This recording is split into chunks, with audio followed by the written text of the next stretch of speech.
Good afternoon everyone. Welcome to SRS IAS and Law Academy. अपने last lecture में हमने presumptions का topic start किया था और हमने जो बेसिक चीज़ें हैं प्रिजम्पशंस की वो डिस्कस कर ली थी और हमने ये डिस्कस किया था कि प्रिजम्पशंस हम क्यों लेते हैं, कौन प्रिजम्पशन दे सकता है और प्रिजम्पशंस के पीछे क्या रीजंस हैं, ठीक है, और उनका इफेक्ट क्या है। तो प्रिजम्पशंस हमारी एविडेंस एक्ट में 3 तरीके की दी गई हैं।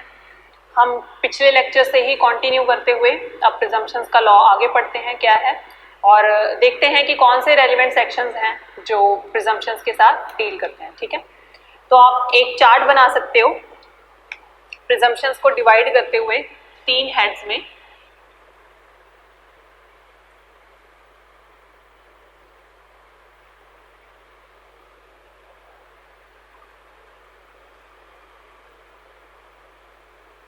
may presume,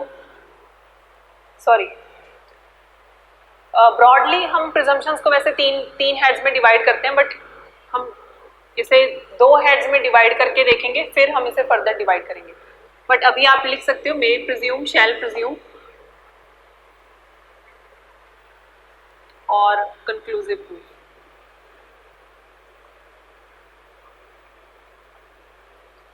तो हमारे एविडेंस एक्ट में ये कैटेगरीज दी गई हैं प्रिजम्पशंस की, ठीक है। लेकिन अगर हम देखें कि इन कैटेगरीज में भी प्रिजम्पशंस को किस तरीके से लिया जाता है, तो हम प्रिजम्पशंस 2 तरीके से ले सकते हैं, ठीक है।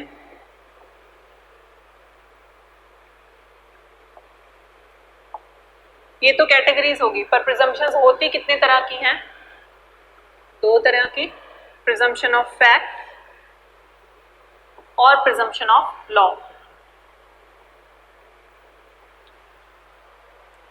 अब प्रिजम्पशन ऑफ फैक्ट में मे प्रिज्यूम आ जाता है, ठीक है, और प्रिजम्पशन ऑफ लॉ में आ जाता है, इसको आप फर्दर ऐसे डिवाइड कर सकते हो, रिबटेबल में और नॉन रिबटेबल में।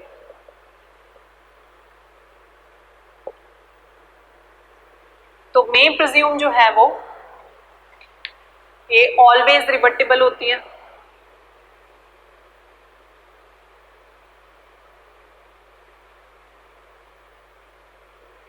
ठीक है। प्रिजम्पशन ऑफ फैक्ट्स जो हैं वो हमेशा रिबटेबल होती हैं, तो जो हमेशा रिबटेबल होती हैं वो आएंगी मे प्रिज्यूम वाली प्रिजम्पशंस, ठीक है। और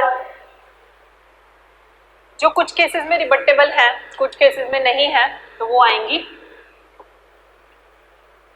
शैल प्रिज्यूम वाली प्रिजम्पशंस।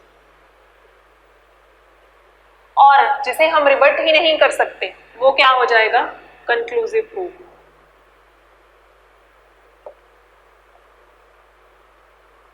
तो अगर कहीं आपका केस नॉन रिबटेबल वाली कैटेगरी में पड़ गया, कंक्लूसिव प्रूफ हो गया, तो वहां पर आपको मौका भी नहीं दिया जाएगा कि आप अपना एविडेंस जो है वो प्रूव कर सको, ठीक है। वहां पर कोर्ट जो है वो अपने आप ही ये कंक्लूसिव प्रूफ मान लेगी कि आप ही ने ऑफेंस किया है, ठीक है। अब अगर हम देखें कि जो मे प्रिज्यूम वाली प्रिजम्पशंस हैं, प्रिजम्पशंस ऑफ फैक्ट, ठीक है, प्रिजम्पशंस ऑफ फैक्ट कौन सी हो सकती हैं? जो ऑलवेज रिबटेबल है, ठीक है। एग्जाम्पल मर्डर हुआ, और जो हमने ए और बी वाली एग्जाम्पल की थी कि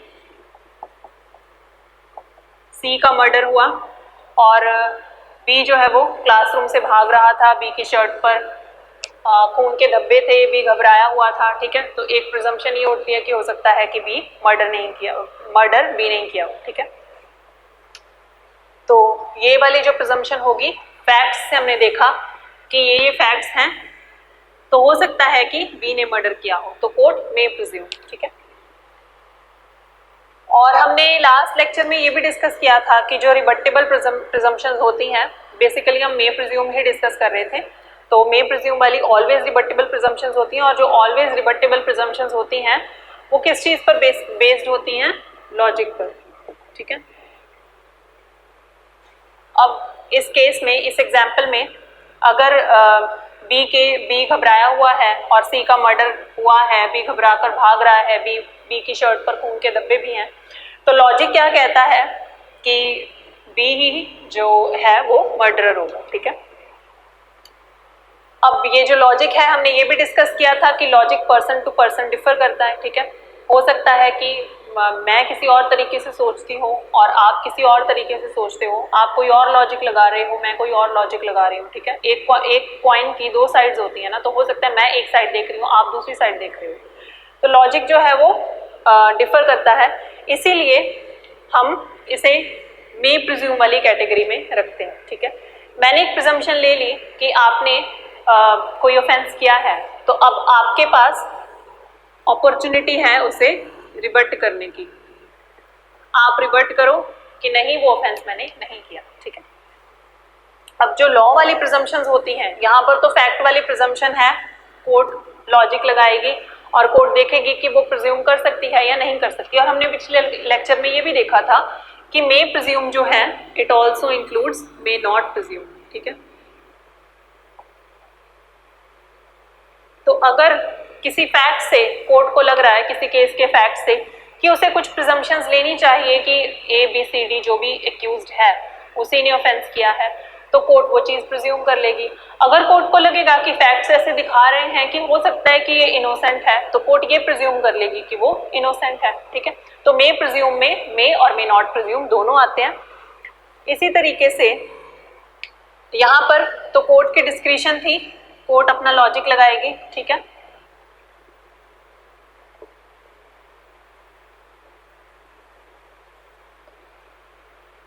तो कोर्ट्स डिस्क्रिशन इज देयर।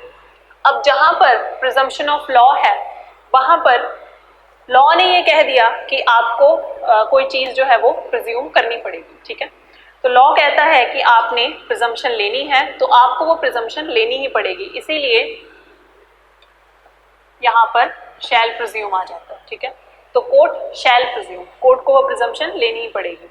अब कोर्ट के पास यहाँ पर डिस्क्रिशन नहीं है, तो यहाँ पर ये जुडिशियल डिस्क्रिशन भी खत्म कर देता है, जहाँ पर शैल प्रिज्यूम वाली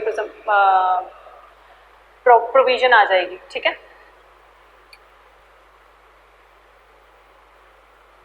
तो यहाँ पर हम देख सकते हैं कि जो हम प्रिजम्पशन ले रहे थे वो लॉजिक से ली जा रही थी, यहाँ वाली जो प्रिजम्पशन होगी वो लॉ से ली जा रही है, ठीक है।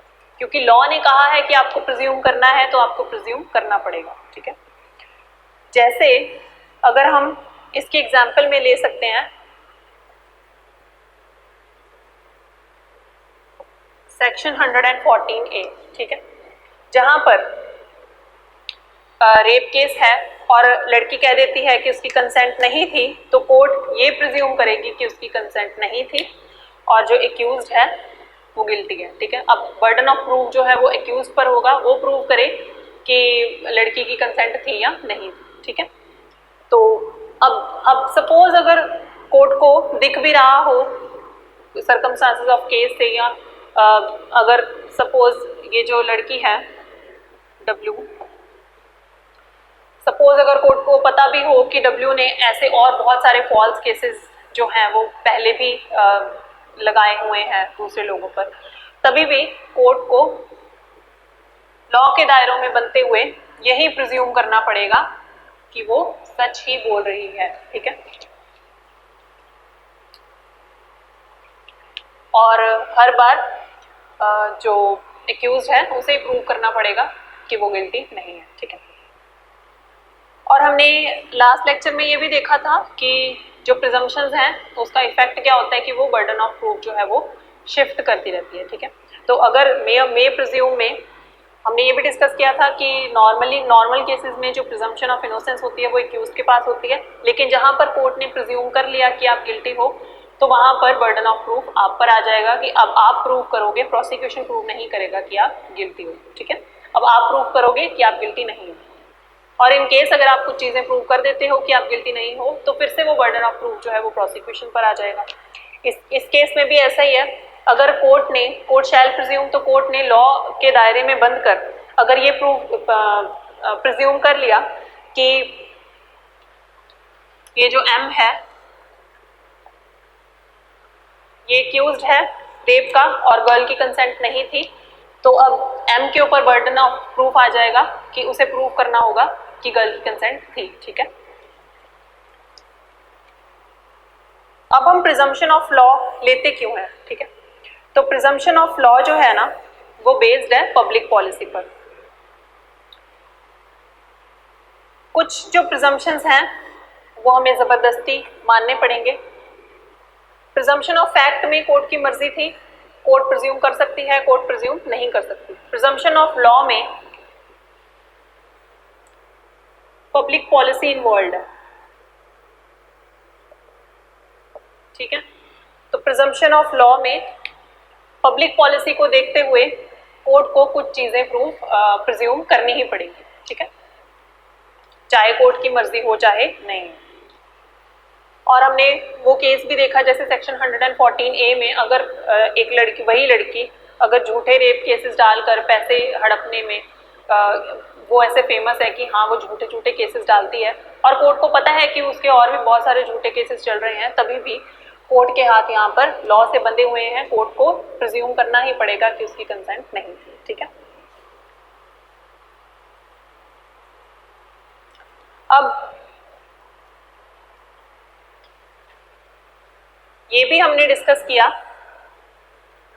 कि यहाँ पर एम के पास चॉइस है।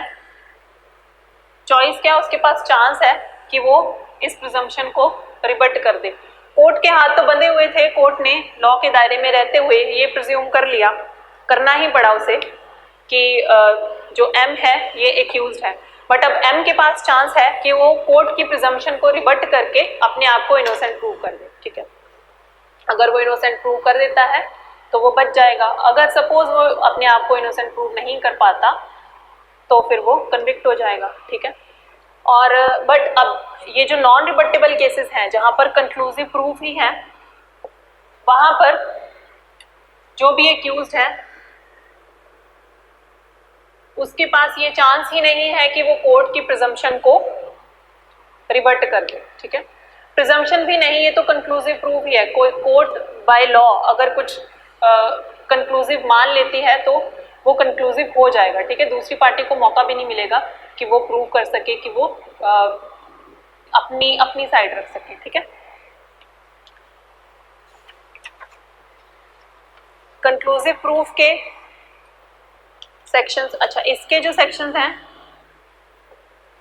इसका जो मेन इंपॉर्टेंट एग्जांपल है सेक्शन वो ये है। कंक्लूसिव प्रूफ के सेक्शंस हैं सेक्शन 112, 113 और 41, ठीक है।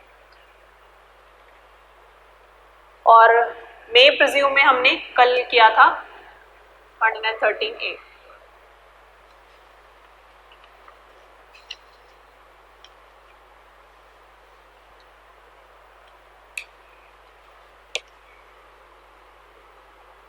आप कुछ कुछ पॉइंट्स इसमें लिख सकते हो।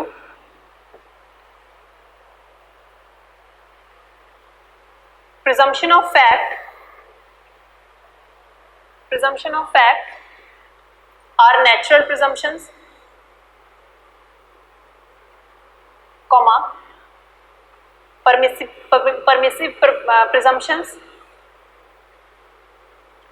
presumptions based on logic. In Evidence Act, we call it may presume.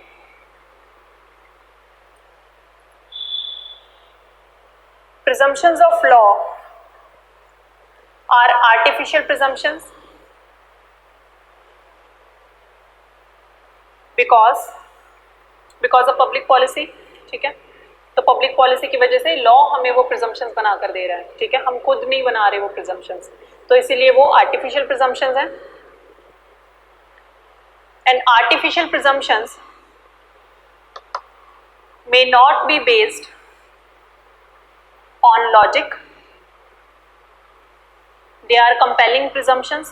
तो कोर्ट यहाँ पर compelled है कि वो presumption of law ले, ठीक है, तो कोर्ट shall presume, कोर्ट को लेनी ही पड़ेगी। They are compelling presumptions. So they are presumptions which a court shall take.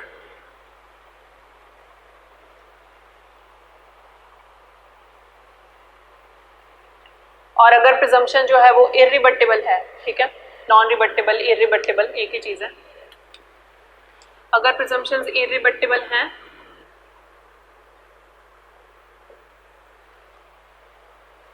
तो से अगर प्रिजम्पशन ले ली कोर्ट ने तो उसका रिबट्टल भी अलाउड नहीं है, ठीक है। इस कोर्ट में हमेशा रिबट्टेबल, इस केस में हमेशा रिबट्टेबल अलाउड था, यहाँ पर रिबट कर सकता है, यहाँ पर तो रिबट बिल्कुल ही नहीं कर सकता, ठीक है। तो ऑटोमेटिकली जहाँ पर रिबट करने का चांस ही नहीं मिल रहा वो कंक्लूसिव प्रूफ बन जाएगा। तो कोर्ट ने अगर एक फैक्ट से प्रिजम्पशन ले ली तो वो कंक्लूसिव प्रूफ हो जाएगा, ठीक है। कंक्लूसिव प्रूफ का हम सेक्शंस भी लिख चुके हैं, सेक्शन 112, 113 एंड 41।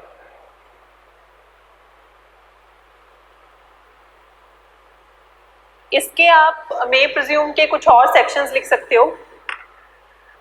सेक्शन 86, 87, 88, 90 और सेक्शन 114 वो जनरल सेक्शन है, और 113 तो हम इसकी एग्जाम्पल ही डिस्कस कर चुके हैं, ठीक है, पिछले लेक्चर में। शैल प्रिज्यूम के सेक्शंस आप लिख सकते हो, section 79 to 85,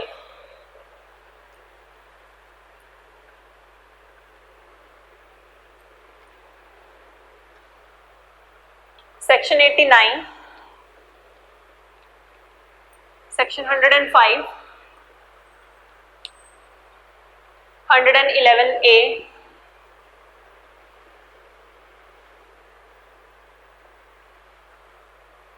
113B,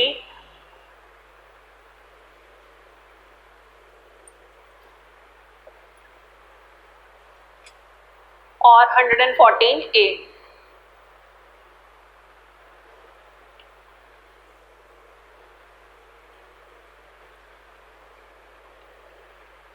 conclusive proof के सेक्शंस आप लिख सकते हो 112,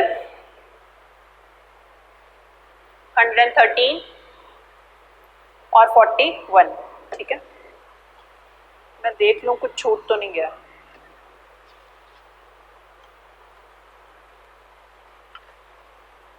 ठीक है, अब हमने मे प्रिज्यूम के जो सेक्शंस लिखे उसमें सेक्शन 114 जो है वो एक जनरल सेक्शन है, ठीक है। जो दूसरे सेक्शंस हैं 86, 87, 88, 90, 113A वो कुछ स्पेसिफिक मैटर्स से रिलेटेड सेक्शंस हैं, और इन केसेस में जो कोर्ट जो है वो प्रिज्यूम कर सकती है। तो और अगर कुछ स्पेसिफिक केसेस में भी अगर हम देखें, कोर्ट जो है वो कुछ स्पेसिफिक केसेस में भी प्रिजम्पशन ले सकती है, मे प्रिज्यूम, या प्रिजम्पशन नहीं ले सकती, डिपेंड अपॉन द फैक्ट्स, ठीक है। और जो सेक्शन 114 है वो तो जनरल सेक्शन ही है, ठीक है। तो स्पेसिफिक भी हो गया, ये जनरल सेक्शंस भी हैं इसके कुछ। नेक्स्ट है शैल प्रिज्यूम में हमने सेक्शंस देख लिए, कंक्लूसिव प्रूफ के हमने सेक्शंस देख लिए, और हो सकता है इधर उधर कुछ सेक्शंस हों जो मिस आउट हो गए हों, बट हम जैसे जैसे करते जाएंगे प्रोविजंस तो वैसे वैसे। और हमने स्टार्टिंग के लेक्चर्स में ये भी डिस्कस किया था कि मे और शैल में हमने अच्छे से देखना है, उस चीज़ का ध्यान रखना है कि कहाँ पर मे वर्ड यूज़ किया गया है, कहाँ पर शैल वर्ड यूज़ किया गया है, ठीक है। अब हम सेक्शन 4 पढ़ रहे थे। Whenever it is provided by this act, the court may presume a fact। तो कोर्ट जो प्रिजम्पशन उन्हीं मामलों में लेगी जो भी जहाँ जहाँ भी इस एक्ट में कहा गया है, ठीक है। तो मे प्रिज्यूम के केस में कोर्ट जो है वो सिर्फ उन्हीं मामलों में प्रिजम्पशन लेगी।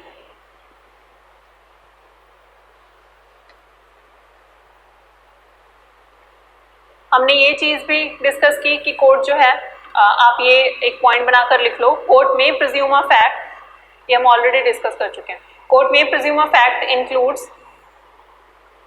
Court may not presume a fact, it is the prerogative of the court. तो ये कोर्ट की पूरी तरह से मर्जी है कि कोर्ट कहाँ पर किसी फैक्ट को की प्रिजम्पशन ले रही है और कहाँ पर किसी फैक्ट की प्रिजम्पशन नहीं ले रही, ये कोर्ट की डिस्क्रिशन है, ठीक है।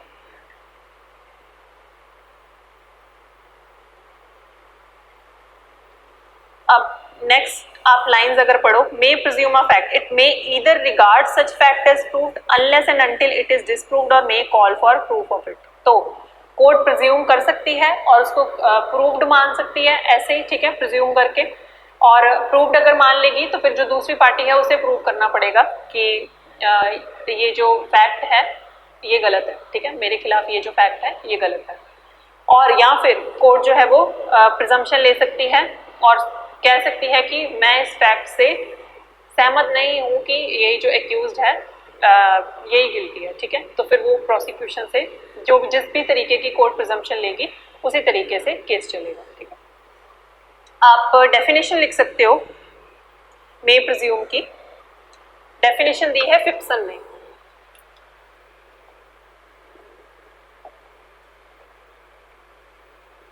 ऐसे कुछ डेफिनेशंस या ऐसे जो भी हम यहाँ पर मटेरियल आपको दे रहे हैं, ये सारी चीज़ें आपको आंसर राइटिंग में काम आएंगी। तो ये छोटा छोटा जहाँ से भी मटेरियल आपको मिल रहा होता है उसके नोट्स बना लिया करो। May presumes, definition by Phipson. Phipson कैसे डिफाइन करते हैं मे प्रिज्यूम को? May presumes are inferences which a mind naturally and logically draws from given facts without the help of legal directions. Such inferences are drawn not by virtue of any rule of law but by the reasoning faculty of a person. These presumptions fall within the domain of logic, comma. The court has discretion to draw them or not to draw them. That is why they are called as permissive presumptions. तो may presume में आपको ऐसे कुछ जो terms हैं वो भी याद रखनी है कि permissive presumptions, सपोज जैसे हमने एक पेरिसिपेंट विटनेस क्या होता है हमने वो पढ़ा था ना, इस तरीके के टर्म्स जो हैं वो घुमाकर पूछ लिए जाते हैं। तो वहाँ पर परमिसिव, जैसे यहाँ पर परमिसिव प्रिजम्पशंस वर्ड यूज़ किया गया है मे प्रिज्यूम के लिए, ठीक है। तो ये चीज़ भी आपने याद रखनी है कि मे प्रिज्यूम को परमिसिव प्रिजम्पशंस भी कहते हैं, ठीक है। That is why they are called as permissive presumptions. The court has to apply a process of reasoning which any reasonably intelligent man would draw, comma. Such presumptions are based on healthy, comma, robust reasoning only. Full stop. They are based on reasoning and reason of one person differs from the reason of another,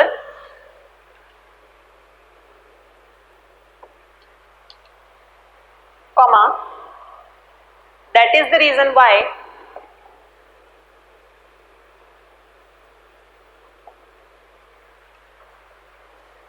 they are always rebuttable. And that is why the phrase used is may presume.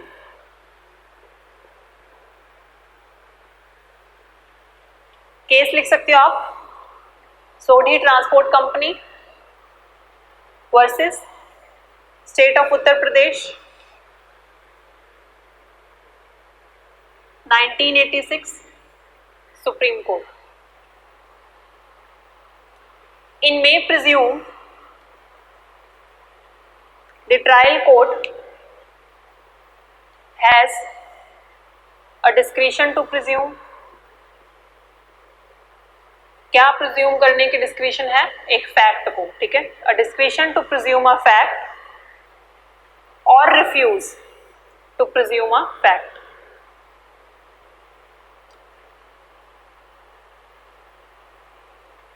Where the court does not presume, then it will ask for proof.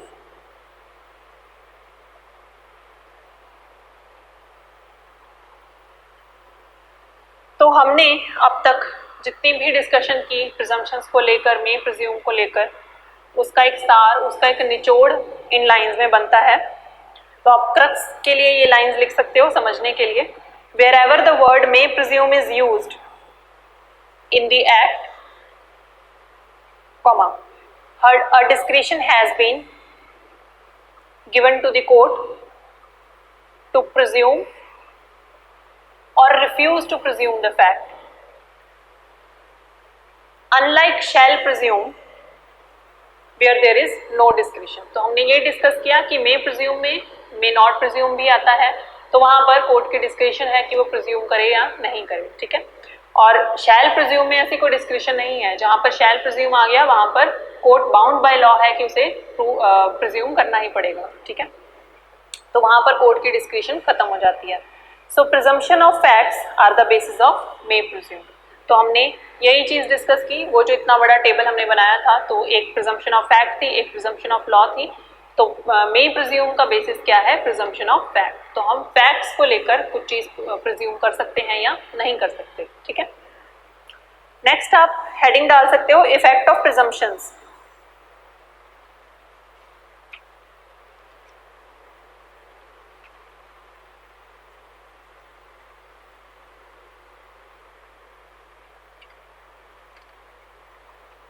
कुछ कुछ चीजें हैं वो आप लिख लो effect of presumptions की heading डालकर।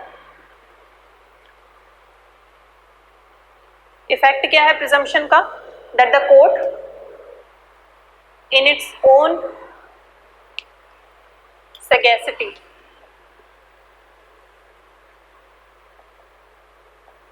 sagacity मतलब keen perception,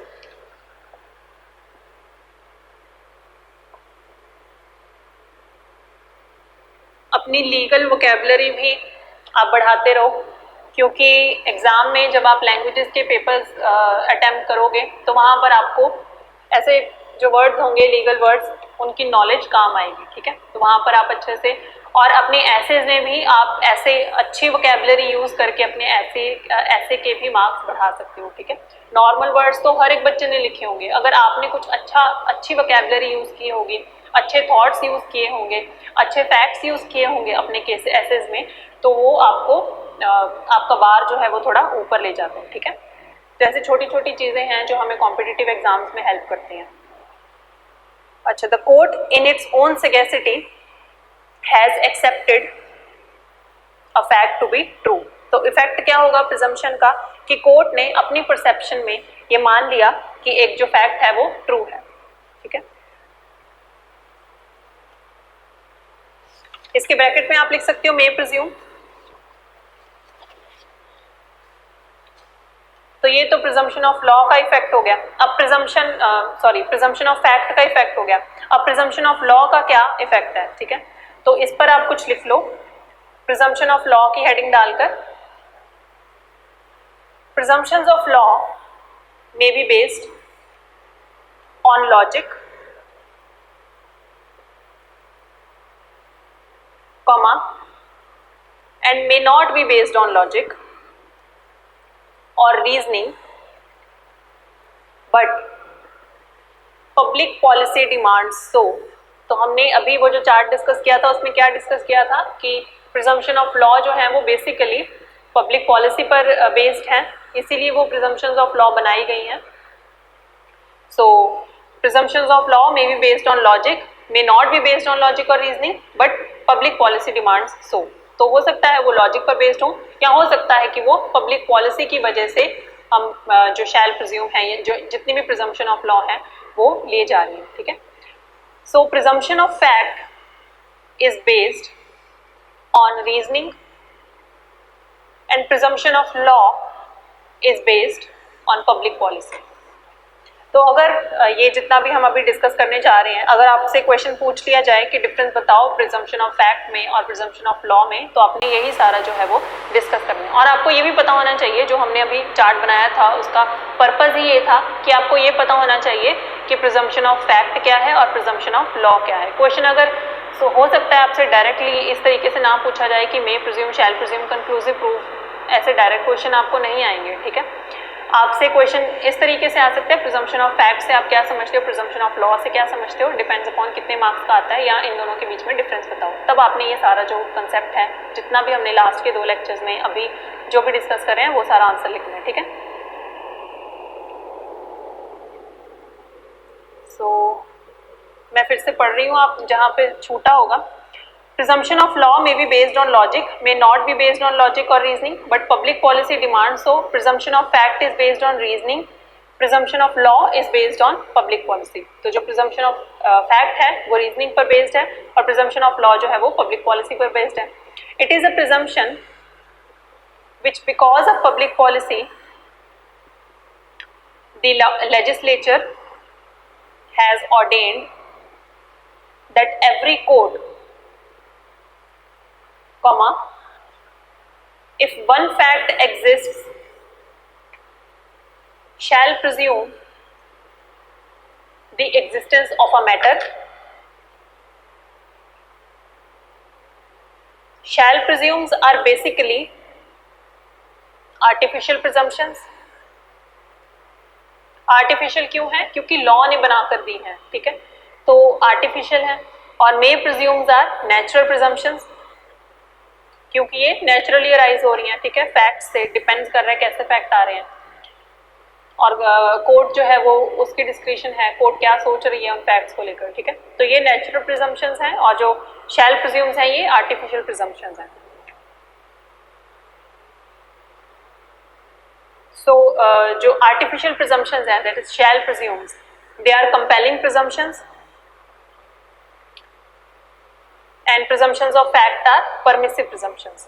तो जो may presumes हैं वो permissive हैं, वहाँ पर कोर्ट की मर्जी है, और जो shall presumes हैं, जो presumptions of law हैं, वो compelling presumptions हैं, ठीक है. However, natural justice demands that no decision should be passed without hearing the other party. तो हमने नेचुरल जस्टिस में, जूरिस्प्रूडेंस में, कॉन्स्टिट्यूशन में क्या पढ़ा है कि दूसरी जो पार्टी है उसे हमेशा सुनने का मौका दिया जाएगा, अपनी बात कहने का मौका दिया जाएगा, और इसी तरीके से फिर ही हम अपना जस्टिस कर पाएंगे, ठीक है. लेकिन however, natural justice demands that no decision should be passed without hearing the other party. That is why, even though shall presumes are compulsive, तो चाहे shall presumes compulsive हैं, चाहे वहाँ पर हम presume कर ही रहे हैं कि आप ही ने ही offense किया होगा, लेकिन natural justice आपको वहाँ पर भी दिया जा रहा है कि आपके पास मौका है कि आप rebut कर दो, ठीक है. That is why, even though shall presumes are compulsive,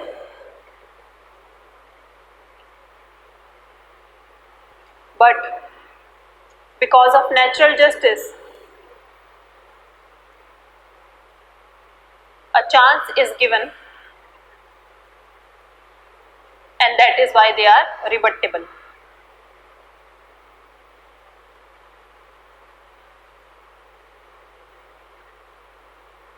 हमने अपने चार्ट में ये भी डिस्कस किया कि मे प्रिज्यूम्स और मे प्रिज्यूम्स जो हैं, यानी कि प्रिजम्पशन ऑफ फैक्ट्स जो हैं वो ऑलवेज रिबटेबल होती हैं, और जो प्रिजम्पशंस ऑफ लॉ हैं वो हमेशा रिबटेबल नहीं होती, ठीक है. तो आप ये चीज़ लिख सकते हो, मे प्रिज्यूम्स और presumptions of fact are always rebuttable, but presumptions of law are not always rebuttable. That is why they are by and large rebuttable. However, in few places, तो नॉर्मली जो shall presume भी हैं वो भी rebuttable हैं, ठीक है, लेकिन कुछ जगहों पर रिबटल भी अलाउड नहीं है, ठीक है. वो हमने कहाँ देखा है? कंक्लूसिव प्रूफ के केस में, कि वहाँ पर आपको रिबटल का चांस भी नहीं मिलेगा, ठीक है. However, in few places even rebuttal is not allowed. Bracket में आप लिख सकते हो conclusive proof.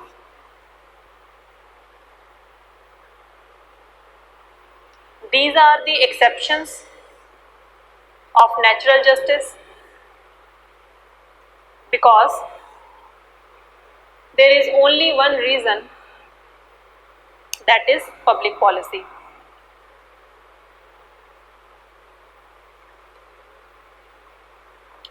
पब्लिक पॉलिसी की ये डिमांड है कि किसी पर्टिकुलर केस में किसी एक पर्सन को रिबट करने का चांस भी ना दिया जाए, ठीक है.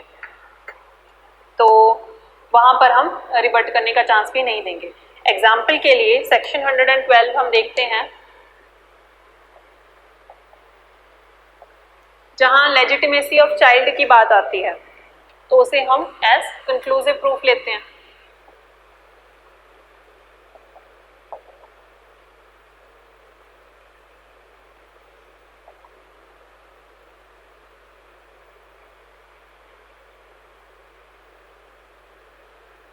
क्यों लेते हैं? क्योंकि देखो, अगर हम इसे कंक्लूसिव प्रूफ ना लें तो एक जो वाइफ है वो यही प्रूव करती रह जाएगी कि उसके बच्चे का फादर कौन है, ठीक है, या फिर वो यही प्रूव करती रह जाएगी कि उसका जो बच्चा है वो लेजिटिमेट वेडलॉक से हुआ है, ठीक है। और हमारे जो पर्सनल लॉज हैं वो भी इलेजिटिमेसी को परमिट नहीं करते, ठीक है। तो इसीलिए बहुत सारा क्योस हो जाएगा अगर हम कुछ चीज़ों पर कंक्लूसिव प्रूफ को नहीं लगाएंगे। तो इसीलिए ऐसे केसेस जहाँ पर इस क्योस को बचाने के लिए, पब्लिक पॉलिसी को बचाने के लिए और हमारे पर्सनल लॉज को, सोसाइटी को बचाने के लिए, जहाँ पर ज़रूरी है कि हम दूसरी पार्टी को ये चांस ना दें, तो वहाँ पर हम चांस नहीं देंगे और किसी जहाँ पर लॉ जो है किसी कोई फैक्ट को लेकर हम कंक्लूसिव प्रूफ जो है वो मान लेंगे, ठीक है।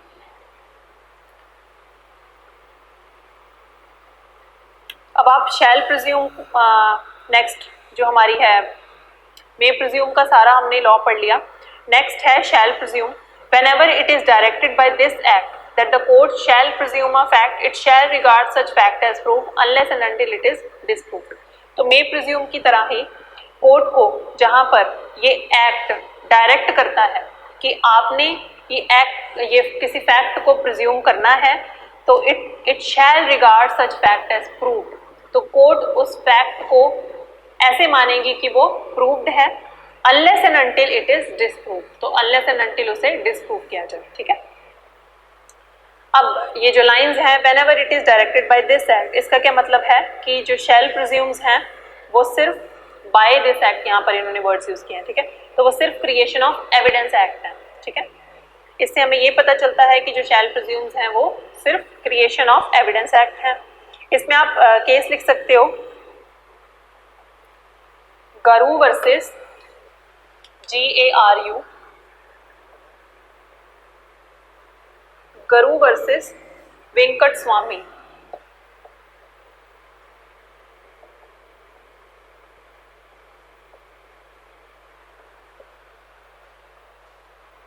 गरू वर्सेस वेंकट स्वामी 1932 प्रिवी काउंसिल का केस है ये। इस केस में क्या हेल्ड किया गया था?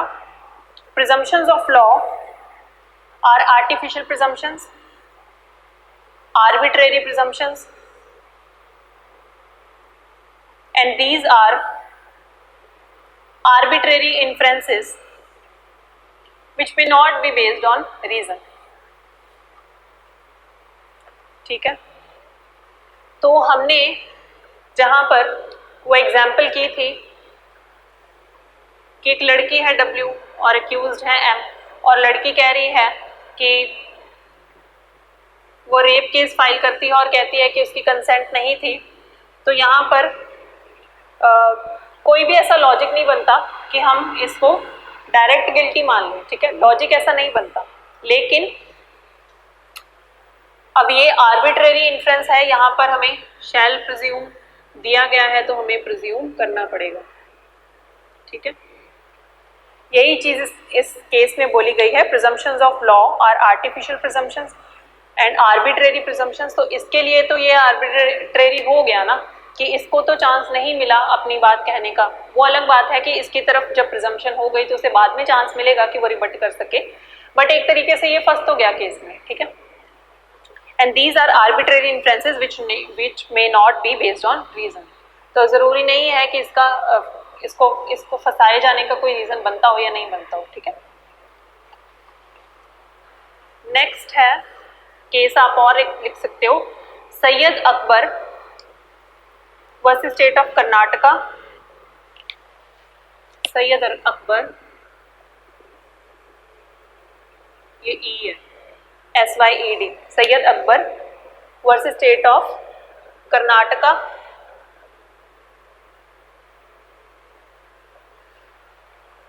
- 1979 सुप्रीम कोर्ट का केस है ये।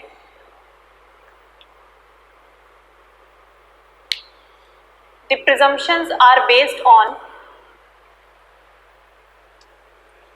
consideration of public policy,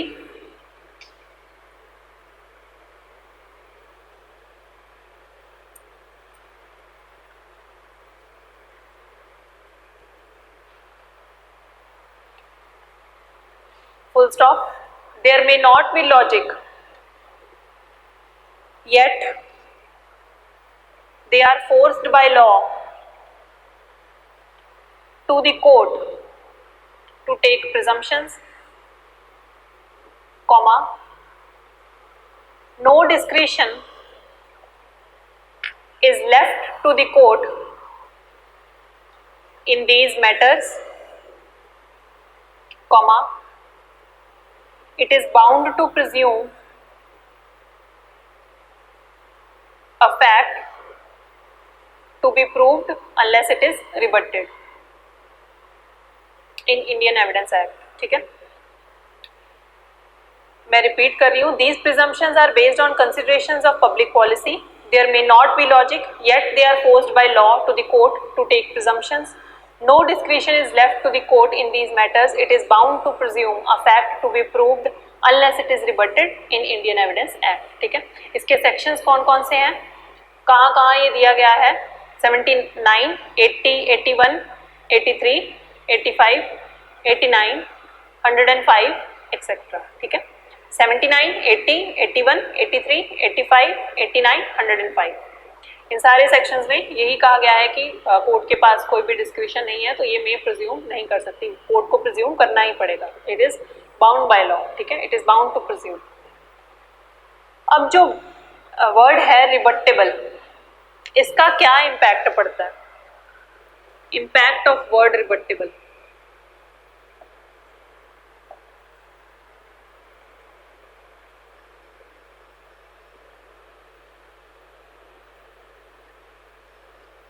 हमने अभी देखा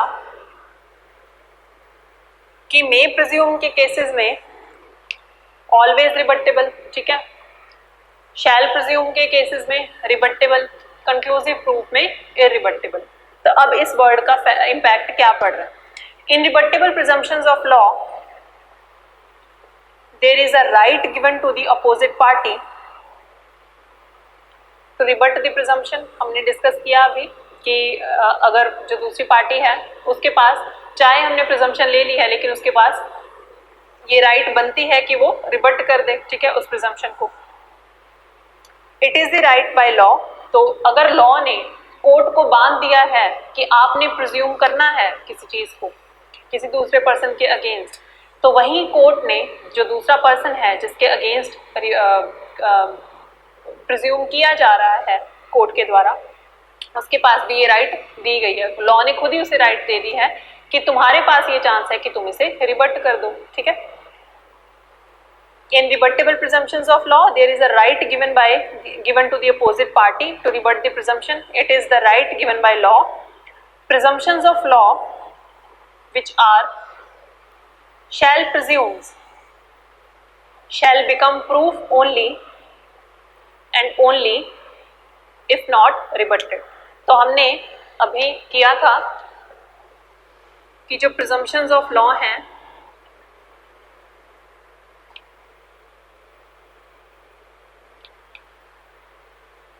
प्रिजम्पशंस ऑफ लॉ और प्रूफ के बीच में एक स्टेज किसकी है? रिबट्टल की। अगर आपने आपके खिलाफ जो भी प्रिजम्पशन ली गई थी, अगर आपने उसे रिबट कर दिया तो वो जो प्रिजम्पशन है वो प्रूफ होने से बच जाएगी। ठीक है, अगर आप रिबट नहीं कर पाए तो ये स्टेज जो है वो मिस हो जाएगी और सीधा जो प्रिजम्पशन है वो प्रूफ बन जाएगी, आपको उस प्रिजम्पशन के बेसिस पर कन्विक्ट कर दिया जाएगा। ठीक है, सो हम ये कह सकते हैं एक तरीके से कि जब एक दूसरी पार्टी को रिबट करने की राइट दे दी गई तो एक तरीके से हम उसे उसके साथ नेचुरल जस्टिस जो है वो एक्सरसाइज कर रहे हैं, उसे सुनने का मौका दिया जा रहा है, ठीक है। So it is a right by law, presumptions of law which are shall presumes shall become proof only when they are rebutted. तो वो proof तभी बनेंगे जब उनको rebut कर दिया जाएगा, and proof only and only if not rebutted. Sorry, presumptions of law proof तभी बनेंगी जब उनको presumptions of law हाँ यही है, presumptions of law proof तभी बनेंगी अगर उनको रिबट नहीं किया जाएगा। सॉरी मैंने उल्टा बोल दिया था। तो अगर उनको रिबट कर दिया जाएगा तो वो प्रूफ नहीं बन पाएंगे, ठीक है।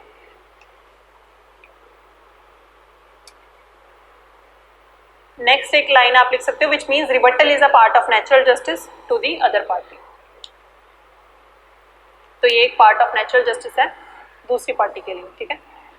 केस है king emperor versus Ali Hussain 1901 Allahabad. Every man is regarded to be legally innocent unless the contrary is proved. Criminality is never to be presumed. It has to be proved, and in case a presumption is taken, every right must be given to the party to rebut it. तो हमने presumptions जब हमने start ही की थी तो वहाँ पर हमने डिस्कस किया था कि presumptions नॉर्मल केसेस में क्या होता है कि presumption of innocence जो होती है वो accused के पास होती है, ठीक है। लेकिन जहाँ पर कोर्ट ने कोई presumption ले ली, may presume में, shall presume में, conclusive proof में, तो वहाँ पर burden of proof जो है वो शिफ्ट हो जाएगा, ठीक है। अब क्रिमिनलिटी में वो कहते हैं कि आपकी जो इनोसेंस है, नॉर्मल तो केस यही होता है ना कि आप प्रिजम्पशन ऑफ इनोसेंस लेकर आए हो, ठीक है, क्रिमिनल केसेस में। लेकिन अगर हम प्रिजम्पशंस ले रहे हैं कि आप इनोसेंट नहीं हो तो फिर आपको नेचुरल जस्टिस के थ्रू ये चांस दिया जा रहा है कि आपके पास भी इक्वल राइट है कि आप इसे रिबट कर दो, ठीक है।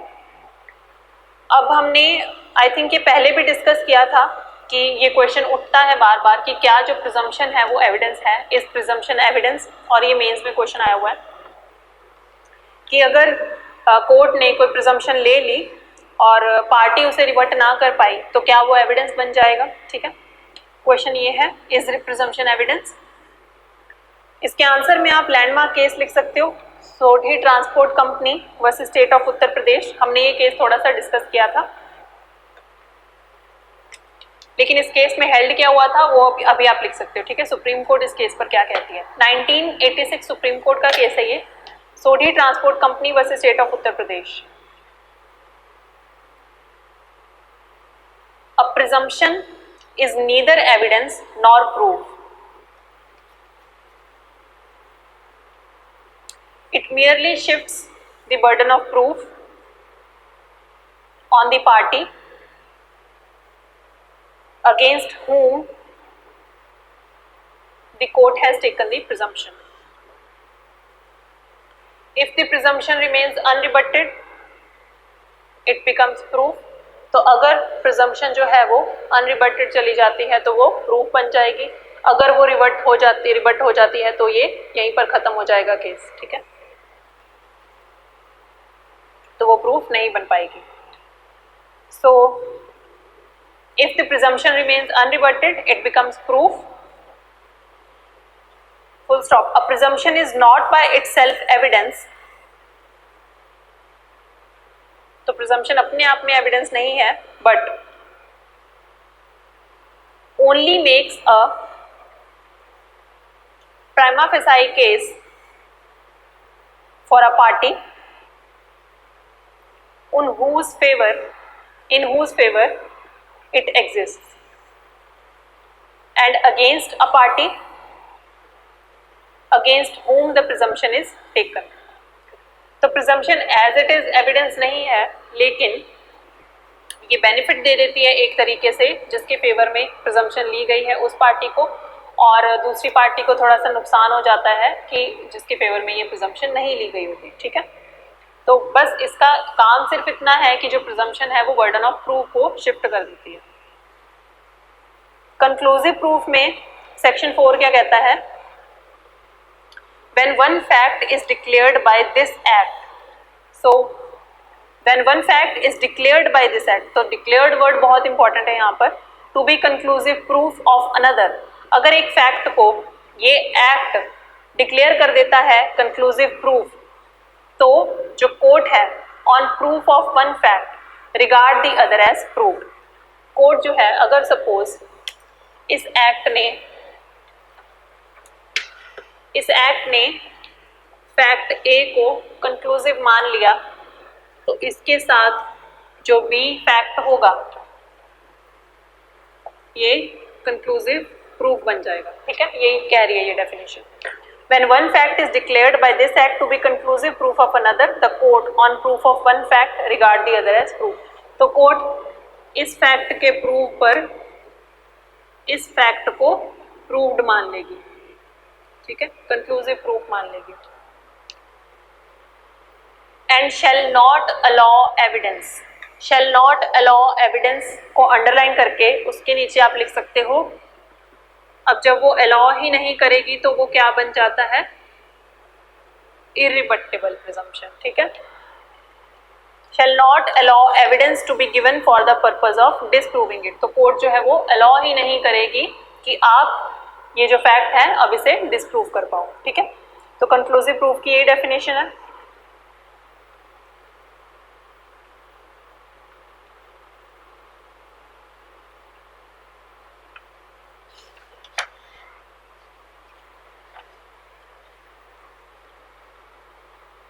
केस आप लिख सकते हो, इजहार अहमद खान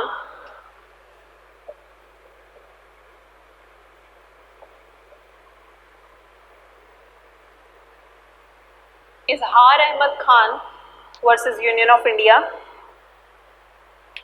1963 सुप्रीम कोर्ट।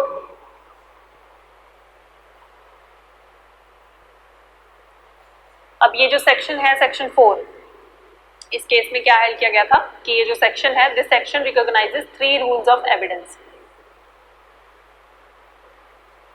तो सेक्शन 4 3 रूल्स ऑफ एविडेंस जो है वो प्रिस्क्राइब कर रहा है, रिकॉग्नाइज कर रहा है। द रूल्स विच प्रिस्क्राइब, इसी केस में बताया गया है, the rules which prescribe number 1, when can a presumption be drawn, तो एक प्रिजम्पशन को हम कब ड्रॉ कर सकते हैं ये बता रहे हैं सेक्शन 4।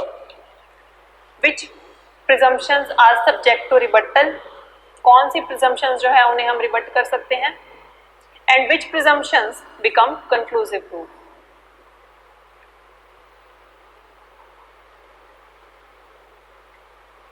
अब देखो, जब हमने प्रिजम्पशन ऑफ फैक्ट की बात की ना, तो ये चीज हमेशा ध्यान में रखना कि जब प्रिजम्पशन ऑफ फैक्ट हम लेते हैं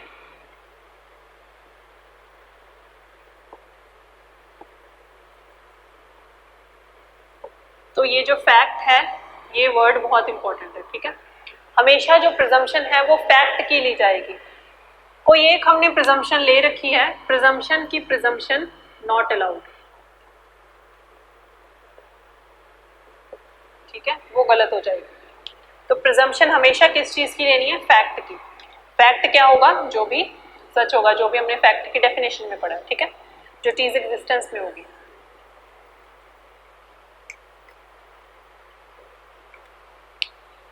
पांच मार्क्स का आपको क्वेश्चन इस तरीके से आ सकता है।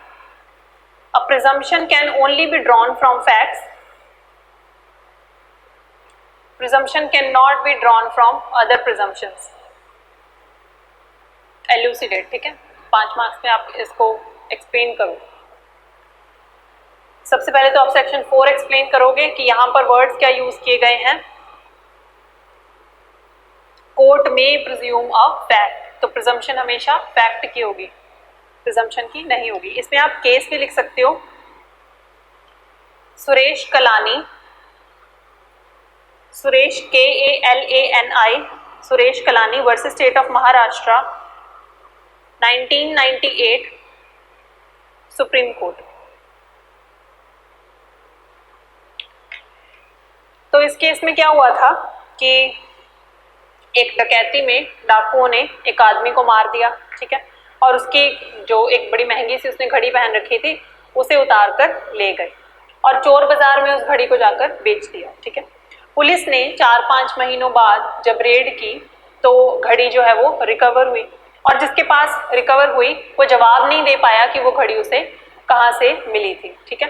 अब प्रिजम्पशन जो है ये ड्रॉ की जा सकती है कि जिसके पास से वो घड़ी रिसीव हुई वो रिसीवर ऑफ स्टोलन प्रॉपर्टी है, ठीक है। तो ये प्रिजम्पशन तो हम ड्रॉ कर सकते हैं कि वो रिसीवर ऑफ स्टोलन प्रॉपर्टी है, बट अब उसको प्रूव करना पड़ेगा कि वो रिसीवर ऑफ स्टोलन प्रॉपर्टी नहीं है, उसने ये घड़ी कहीं ना कहीं से खरीदी है, ठीक है। लेकिन अब इस प्रिजम्पशन से कि उसके पास वो घड़ी बरामद हुई, हम ये प्रिजम्पशन नहीं लगा सकते कि उसी ने उस आदमी को मारा था, ठीक है। कुछ लैटिन टर्म्स हैं presumption of fact, presumption of law और कंक्लूसिव प्रूफ से रिलेटेड। आप ये लैटिन टर्म्स लिख लो।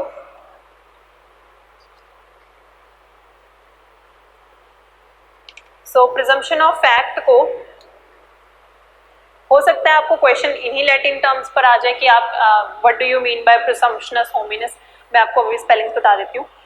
हो सकता है इस तरीके से क्वेश्चन आ जाए, या फिर अगर आप एग्जाम दे रहे हो तो अपना जो बार बढ़ाने के लिए एग्जाम का एज इट इज ये जो लैटिन टर्म्स हैं आप इनको यूज कर भी अपने आंसर शीट में प्रेजेंट कर सकते हो, तो एग्जामिनर को लगेगा कि हाँ इसे थोड़ी एक्स्ट्रा नॉलेज है, ठीक है, इस स्टूडेंट को। सो प्रिजम्पशन ऑफ फैक्ट, इसे और क्या कहा जाता है लैटिन टर्म में? प्रिजम्पशनिस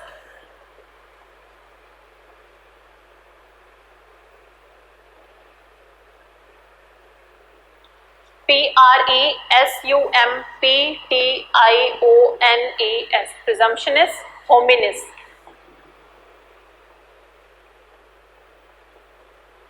H-O-M-I-N-I-S, ठीक है। तो प्रिजम्पशन ऑफ फैक्ट को प्रिजम्पशनिस होमिनिस भी कहा जाता है। प्रिजम्पशन ऑफ लॉ को प्रिजम्पशनिस ज्यूरिस भी कहा जाता है, ठीक है। और कंक्लूसिव प्रूफ को प्रिजम्पशनिस ज्यूरिस एट टी ज्यूरे। E-T-D-E ये अलग अलग वर्ड्स हैं, ठीक है। E-T-D-E-J-U-R-E एट डी ज्यूरे, ठीक है। तो कंक्लूसिव प्रूफ को प्रिजम्पशनिस ज्यूरिस एट डी ज्यूरे भी कहा जाता है, ठीक है। नेक्स्ट है, हम डिस्कस ऑलरेडी कर चुके हैं बट आप क्वेश्चन एक लिख सकते हो, what is the difference between presumption of fact and presumption of law. तो हम ऑलरेडी डिस्कस कर चुके हैं कि प्रिजम्पशन ऑफ फैक्ट और प्रिजम्पशन ऑफ लॉ में क्या क्या डिफरेंसेस होते हैं, और इस पर मैंने आपको सारा मटेरियल लिखवा भी दिया है। आप कोशिश करना कि इसका आंसर आप खुद से फ्रेम कर पाओ और इस तरीके से ना अपने क्वेश्चंस एक जगह पर इकट्ठे करते जाओ कि ये क्वेश्चन इस टॉपिक से बनता है, और उसके साथ साथ में आंसर्स अटेम्प्ट करने की कोशिश करो। आपके पास अपना एक क्वेश्चन बैंक होगा कि मेंस में इस तरीके के क्वेश्चंस आते हैं, और ये भी पता चलता रहेगा साथ साथ में कि किस कौन से एरिया से किस तरीके के क्वेश्चंस पूछे जा रहे हैं, ठीक है। सो अभी टाइम हो गया, हम नेक्स्ट क्लास में कंटिन्यू करेंगे, और नेक्स्ट क्लास में हम फिर जो डिफरेंट टाइप्स ऑफ प्रिजम्पशंस हैं, जैसे हम मे प्रिज्यूम वाली जो जितनी भी प्रिजम्पशंस हैं, प्रोविजंस दी गई हैं हमें, वो डिस्कस करेंगे, और ऐसे करते करते हम शैल प्रिज्यूम और कंक्लूसिव प्रूफ वाली भी प्रोविजंस डिस्कस करेंगे, ठीक है। So that's all for today, thank you so much. I hope आप लोगों को जितना भी अब तक का प्रिजम्पशन का लॉ है वो समझ में आया होगा। कोई डाउट हो इसके रिगार्डिंग, या आपके कोई क्वेश्चंस हों, कोई क्वेरीज हों, कोई चीज़ समझ नहीं आई है, तो आप हमें कमेंट सेक्शन में बता सकते हो, और we will try our best कि आपकी जितनी भी क्वेरीज हैं हम उनके आंसर दे सकें, ठीक है। Thank you so much.